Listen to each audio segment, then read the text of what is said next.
Good evening and welcome back to the archives and to our Cloudchildren series. We have made it to narrator number 4 out of 5. And narrator number 4, unfortunately, really did get the short end of the stick because this is the chapter from Rick's perspective. Rick's chapter is very short because there was nothing to Rick. Rick is basically a carbon copy of Matt, but less important. Quick recap, there's 5 children, they are siblings, they are super powerful because they have cloud in their blood and they have a lot of it apparently. They are being hunted by an evil magician and they are on a quest to go and kill him. And we ended on a cliffhanger, actually. These children were getting very scared because the last challenge that they got through, they realized was not a normal challenge. I don't know where all these challenges are coming from. I don't know the purpose of them. I don't know. I honestly don't know. But the last one that came up was this wall. They were walking down a hallway and all of a sudden there was this invisible wall that just blocked them from getting through. Matt had his moment of glory where he realized that all they had to do was put their fist print up against the wall, and there was this really weird little poem on the wall that made him realize that this is what they were supposed to do. And the poem was a variation of a poem that Perfect Jessie found in a book in the library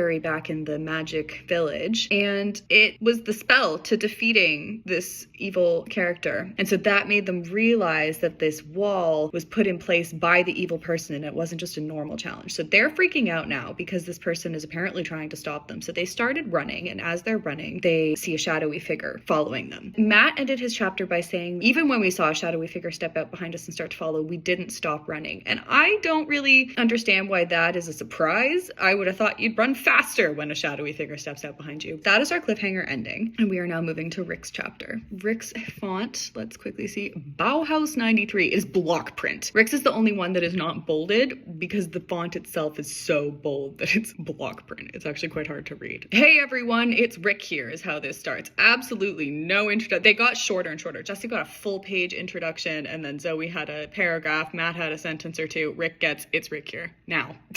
And we're moving on. Now, before I start to tell my story, I should mention that Matt left out a very important thing about the shadowy figure. That thing would be its existence, is how we begin this chapter. Well, that's not quite fair. He mentioned it, but he didn't go into detail, so I will. It's tall and slim and moved with astounding grace, and I could see its hair. Is it caramel colored? It looked like a girl, but there was a black mask covering its face. I should mention that we only saw the shadow at first, but then we saw the actual person. You should mention that, really? We ran faster, if anything. Okay, see, that makes sense. Why would you stop? No, run faster. Desperate to get away. The shadowy figure is now running. Rick says, just as I figured it would pull out some kind of sword and attempt to gut us, it called out. Wait, it yelled. Ooh, it's female voice. Rick thinks it sounds a little familiar. And suddenly Jessie turns around and goes, Jasmine?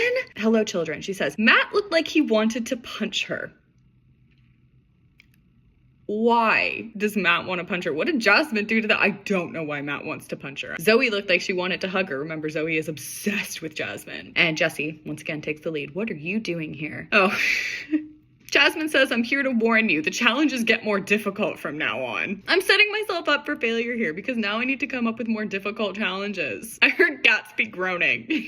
Yeah, this has been hard enough for Gatsby. Now, children, you must understand that although you've done well so far, that does not assure you guaranteed safety through the rest of your journey. No, of course it doesn't. Why would it? Jasmine holds out her arms and they all go to hug her. Her touch warmed up the cold parts of me and cooled down the hot parts.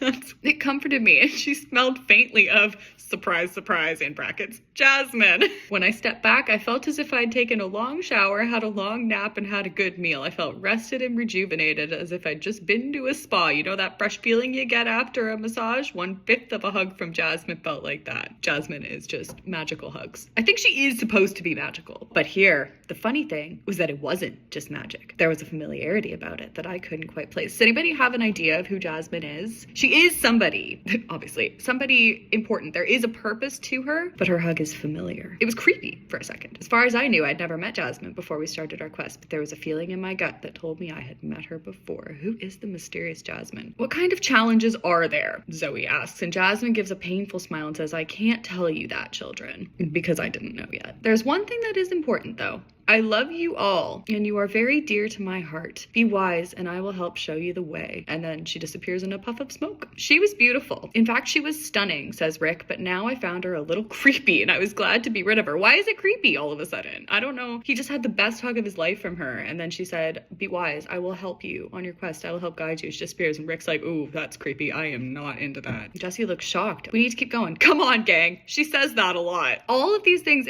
I'm not planning to change the things that are repetitive or boring. I am just throwing in lines that say, yep, I realize it. This time they didn't run. So they've stopped running now, and they're tired, and they walk slowly. Everything was fine until we came to a fork in the road. Impact statement. Matt punched the wall. Matt's an angry dude. What do we do now? Matt yells. Jesse steps forward, pulls him away, says there must be a clue around here somewhere. Let's look. So they start looking around. Oh, and Zoe finds something. There is a drawing on the wall. Jesse looks at it and says, I don't get it.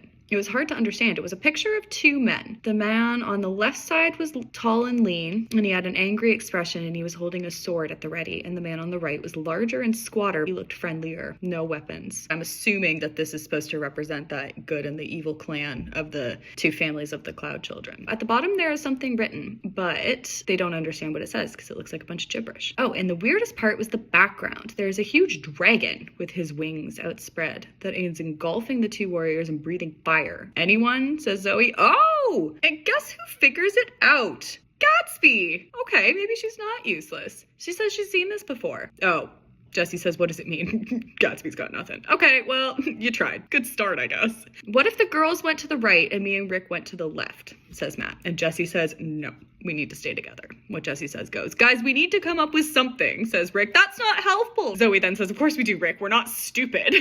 Oh, right. Rick and Zoe are mad at each other. They've got tension because they didn't see each other for 3 years or something like that. So they're mad at each other, I guess. Zoe apologizes, but we need to do something. Oh, and Gatsby figures it out. Go Gatsby. Okay, so the two guys are the two families of the Cloudchildren. I was right. They're Benjamin and Jackson. Makes sense, says Jesse. Jackson was really mean and Benjamin was nice. Oh, and then Gatsby's had her moment and they ask what the writing means. Gatsby has no clue and says it must be cloud speak. I can't read it. Do you remember that? That popped up back in the training village. Jesse learned how to read cloud speak. Jesse gets excited because she knows it, but then she reads it and says it doesn't say anything important. It just says what Gatsby already told us because I had no idea what else to write. What does the dragon mean? I asked. Always inquisitive, are you? You've said nothing. Rick has said and done nothing in this story except almost drown because he didn't know how to swim and fall asleep in the room of sleepiness. But apparently Rick is always inquisitive. Jesse doesn't know what the dragon means. Oh, but Matt does! See, they're all working together now. Matt's starting to pull it together.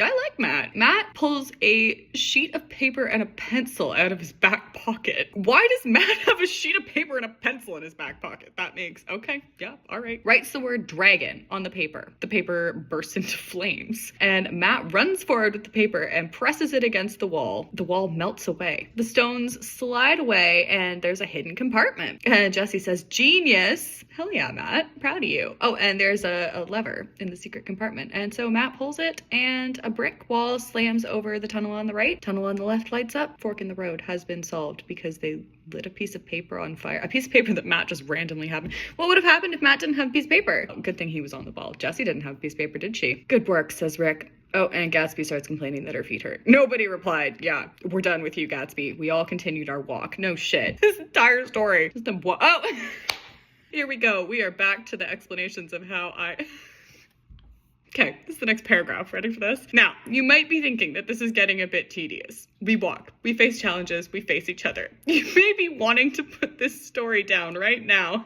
but from here on, things start happening.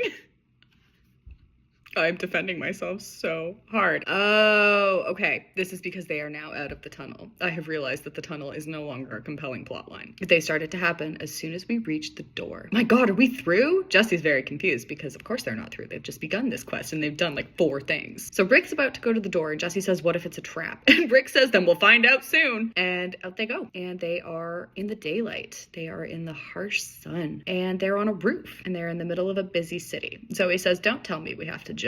Jesse looks for a door into the building and there's a trap door on the ground and she tries to open the door. Can't do it. So she's, Matt, come here and help. But they can't do it. Maybe we have to say something like a passcode, says Zoe. And Rick immediately goes, open sesame. Hold it. You may be do not No, do not say. You may be onto something, but we should remember where we are, says Jessie. We're in Cloud Children country. We may have to say it in Cloud Speak. Are you kidding me? The password is open sesame in Cloud Speak. Oh my god. Okay, I realized that I was young, but come on. That's it. No, that is it. They just say open sesame in the weird Cloud Speak. Door nearly smacks Gatsby in the face. It would have been way better if it had. I think it would have been funnier.